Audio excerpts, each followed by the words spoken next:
Eto ang before at eto naman ang after. Sa video na ito ay pag-uusapan natin kung magkano nga ba ang possible nyong magastos kapag ganitong CR ang inyong gusto. Dati-rati nga ay nanonood ako ng mga vlogs at hindi talaga ako makapaniwala sa mga nagagastos nila dahil umaabot talaga sila ng mga 100,000. At nung nagpagawa na nga kami nitong aming bathroom ay hindi rin ako makapaniwala na aabot pala talaga guys ng ganon yung presyo na magagastos. Lalo na kung ang gusto mong bathroom ay yung medyo elegant.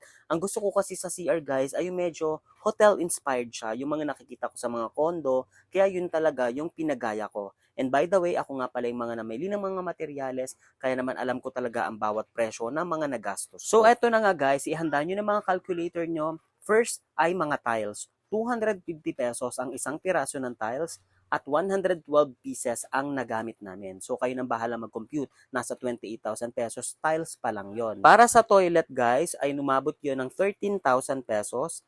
Para naman sa lavatory or yung lababo, yun po ay nasa 16,000 pesos. Meron din kaming heater na inabot ng nasa 9,000 pesos at yung shower naman po ay nasa 10,000 pesos. Para naman sa division or yung shower partition na glass, yun yung tempered glass, nasa 25,000 pesos. At nag-waterproofing pa nga pala kami, inabot po yon ng 2,700 pesos. Gumamit din kami ng hollow blocks, ng bakal, ng semento, ng buhangin, at yun po ay nasa 8,000 pesos. At syempre, gumamit din kami dyan ng paint. Syempre, gumamit din kami ng mga electrical wirings, bumili rin ng mga pin lights, bumili rin ng mga saksakan, bumili rin ng mga switch. Yun po ay naglalaro sa 4,000 pesos. At syempre, bukod sa pang-grout ng tiles ay gumamit po tayo dyan ng tile adhesive at inabot po kami ng sobrang daming sako-sako talaga ng bag-bag ng mga pang-tile adhesive at inabot po yun ng nasa 15,000 pesos. So I hope ngayon pa lang ay nako-compute nyo na sa calculator nyo. Pero eto na nga guys, pagdating naman sa kontrata and labors pa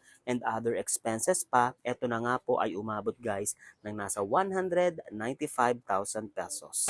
Yes po, lahat-lahat na po yan. Kung mapapansin nyo nga, medyo mahal talaga ang gastos kapag gusto nyo na maging elegant yung inyong mga CR guys. Kasi nga katulad na nabanggit ko, depende yan sa ikakapit na materials. Tulad na nabanggit ko guys, ay sobrang happy nga ako dito sa naging resulta dahil na-meet namin yung hotel-inspired na CR. I hope nakatulong tong video na to, so depende na lang kung anong bibilhin yung materials. Pero ngayon pa lang sinasabi ko sa'yo, kapag magpapagawa ka ng CR, medyo mahal yan, lalo na kung gusto mo medyo mahal yung mga materials na ikakapit mo sa CR ninyo. So I hope nakatulong tong video guys. Thank you so much for watching. Bye!